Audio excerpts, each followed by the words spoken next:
Você teria coragem de colocar uma máscara de chumbo, deitar em um lugar isolado e esperar, sozinho, por algo que ninguém jamais viu? Em 1966, dois homens foram encontrados mortos em circunstâncias misteriosas. Eles usavam estranhas máscaras de chumbo no rosto. Não havia ferimentos, nenhum sinal de violência, apenas o silêncio e o mistério. Até hoje, ninguém conseguiu explicar como eles morreram ou por quê. Prepare-se para conhecer o caso macabro dos homens das máscaras de chumbo. Antes de começar, já se inscreve no canal, deixa o like e ativa o sininho de notificação. Isso me ajuda a continuar trazendo histórias sombrias como essa aqui no Assustador. Era 20 de agosto de 1966. Em Niterói, no Rio de Janeiro, um jovem subia o Morro do Vintém quando algo estranho chamou sua atenção no meio do mato. Havia um cheiro estranho no ar e um silêncio pesado.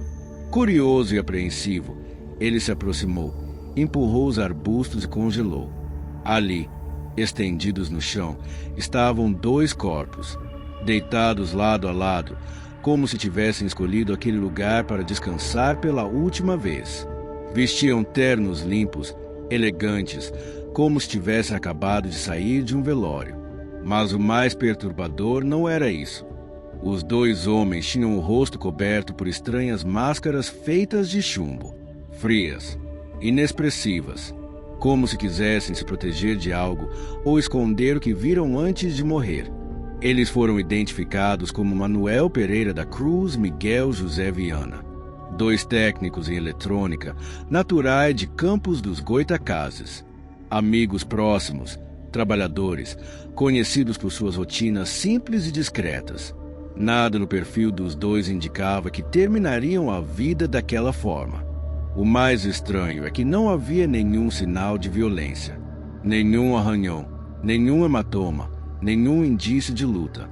Os corpos estavam intactos, com as mãos cruzadas sobre o peito e expressões serenas no rosto, como se estivessem esperando por algo, como se tivessem aceitado o destino.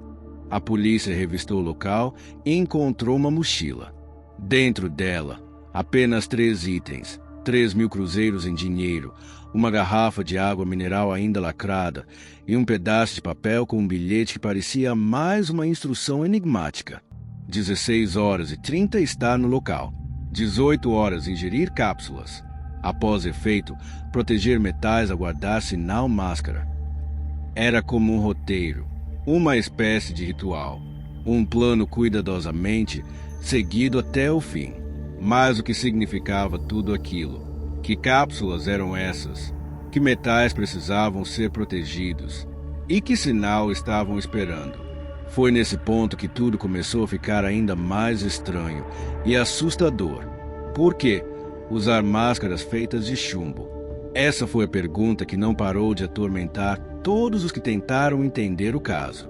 Logo, começaram a surgir teorias, algumas mais estranhas que outras, como um enxame de moscas inquietas.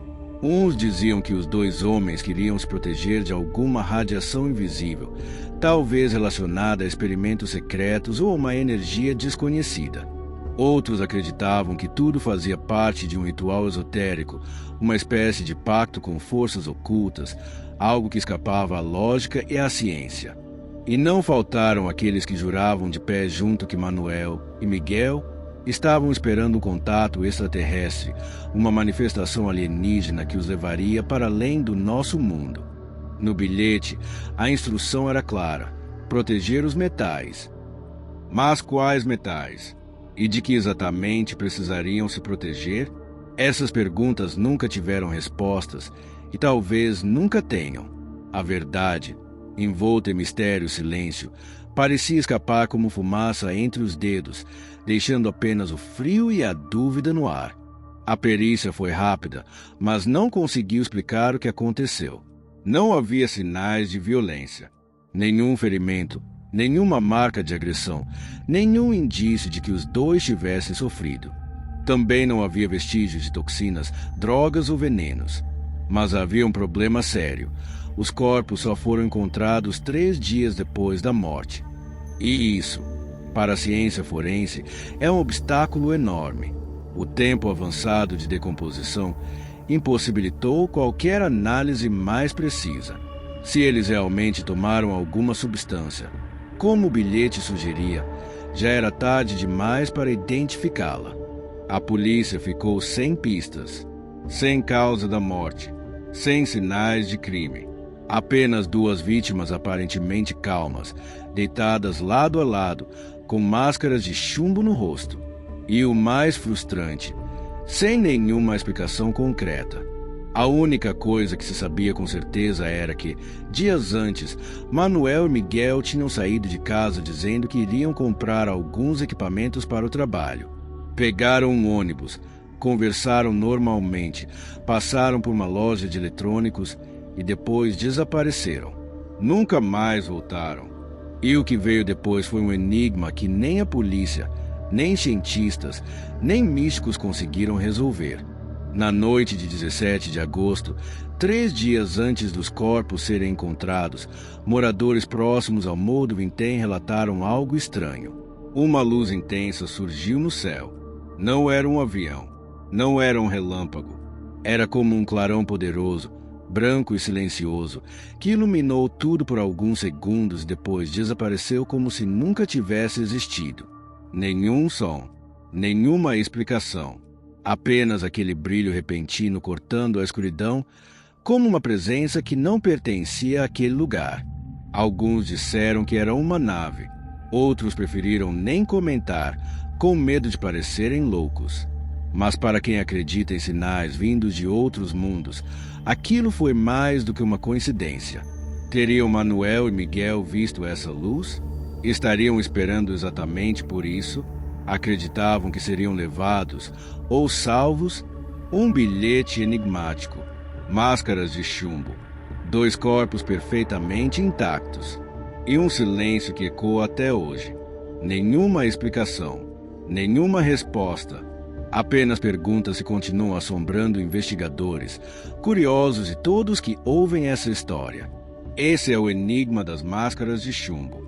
Um dos maiores e mais estranhos mistérios da história do Brasil. Um caso real, cercado por teorias, suspeitas e medo. E talvez um caso que nunca terá sua verdade revelada. Mas se um dia você estiver sozinho, à noite, e notar uma luz estranha cortando o céu em silêncio, talvez seja melhor não olhar diretamente para ela. Afinal, alguns segredos não querem ser descobertos. A curiosidade matou o gato e talvez tenha levado Manuel e Miguel também. Se você gostou dessa história, se inscreve no canal Assustador e deixa o like. Isso me ajuda a continuar trazendo mais relatos sombrios, reais e assustadores como esse.